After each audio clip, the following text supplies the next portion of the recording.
Welcome to this comprehensive 10-part video series in which we are going to master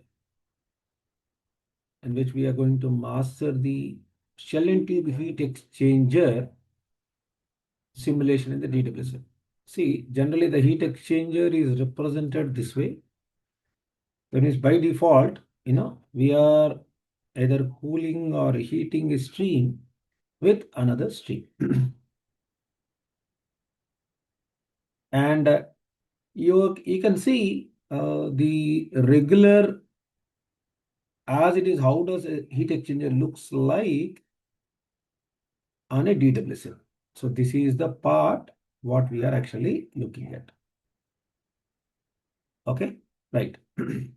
So coming to the problem description, you can see the problem specification is given like this. An existing 2-8 shell and tube heat exchanger in a single shell equivalent to 2 shells in series with 4 tube passes in each shell is to be used to transfer heat to a toluene feed stream from a styrene product stream. The toluene enters the exchanger on a tube side at a flow rate of 1,25,000 pounds per hour at 100 degrees Fahrenheit and 90 psia. The styrene enters on the shell side at a flow rate of you can see at a flow rate of 1,50,000 pounds per hour at 300 degrees Fahrenheit and 50 psia. There is a pressure difference actually.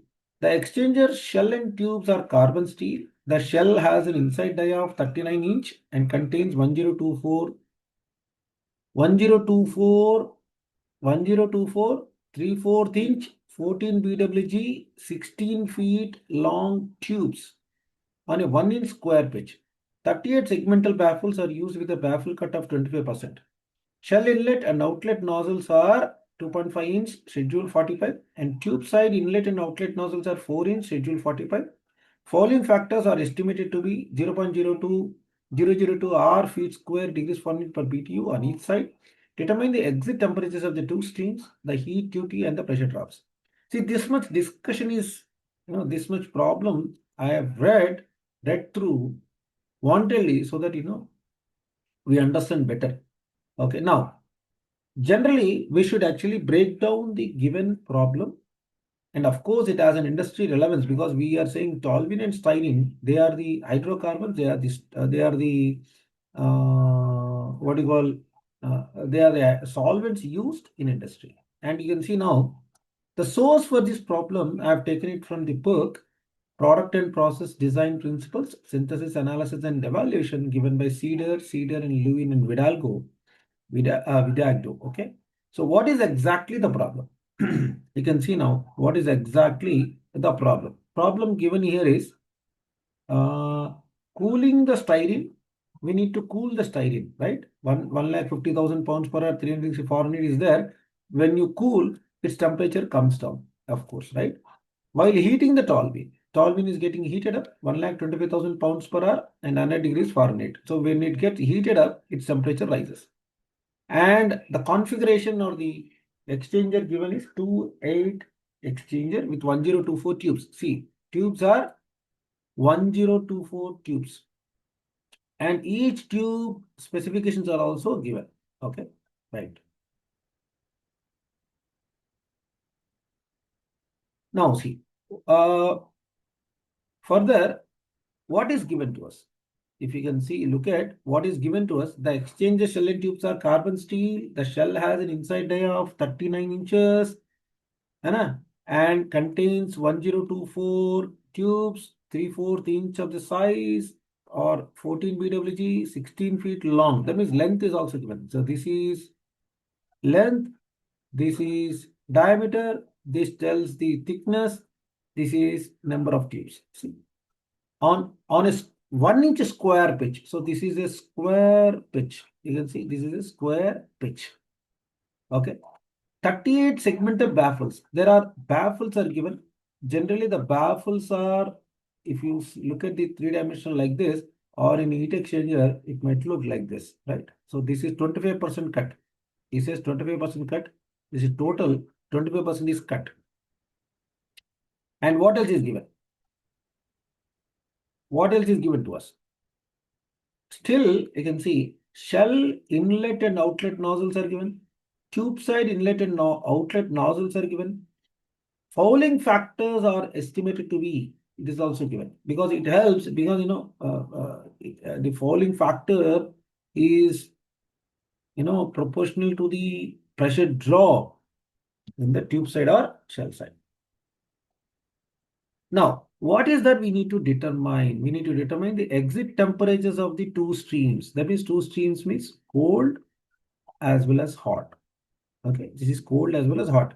The stream which is getting heated, that means the stream which is getting heated up is known as cold. The stream which is getting cooled is known as hot. What is the heat duty? What is the pressure drop? That means pressure drop across the shell side. What is the pressure drop across shell side? What is the pressure across the tube side?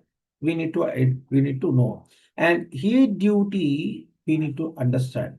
Generally, there is a balance of heat in a cold stream as well as in a hot stream, right? So if there is no phase change, we write these as NHC, MCE, delta T across the cold, and hot stream CPH and delta TH. Still more, we can even write if there is UA delta T, that means LM.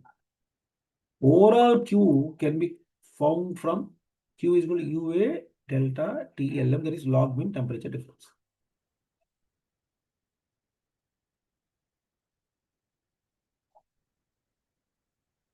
Yeah, let me come back. Okay, done.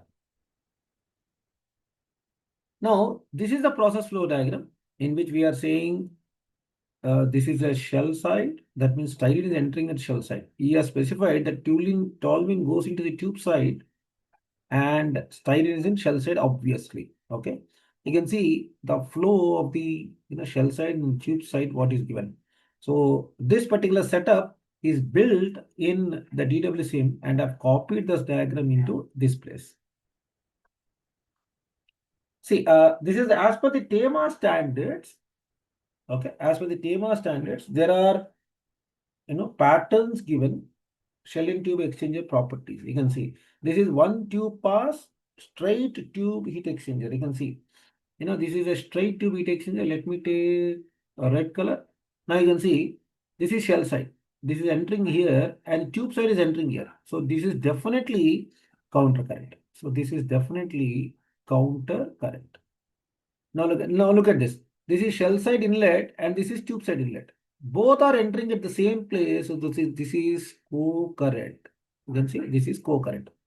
See, inside whatever we give as a passes, suppose say if I specify as 1 2 shell and tube heat exchanger, that means one is shell side pass,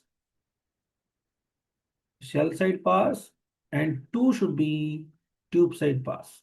This is very, very important to understand. Otherwise, as a chemical engineer, the flow pattern will be, what you call, will not be visualized properly. In this, if you can understand shell side, the left diagram, this diagram, shell side is flowing like this, and then baffle, and then baffle, and then baffle, and then going out. So there is only one pass across the shell side. Now let us take the other side, okay, tube side. Now tube side is entering like this, and then it is passing, passing, passing, passing, and then going out. So there is a one pass. Now in this, the right hand side, if we come to the right hand side, let us go to this right hand side. Shell side is coming like this, entering, entering, entering, and going, going, going, and then going out. So there is only one shell side pass. Okay. Now if I take the tube side pass, it is coming like this. There is a there is an obstruction here. So it goes like this first, and then it has to come like this through tubes, and then that go out. So there is a two tube pass. So here there is a two tube pass. See? So this is the understanding of the configuration of heat exchangers. And this also is available in the DWSim. When you open, edit the shell and tube exchange properties, you can see under the properties of the shell and tube. I will show you while configuring all, while defining the file of shell and tube heat exchanger. Okay, right. We'll see in the next video setting up in the DWSim.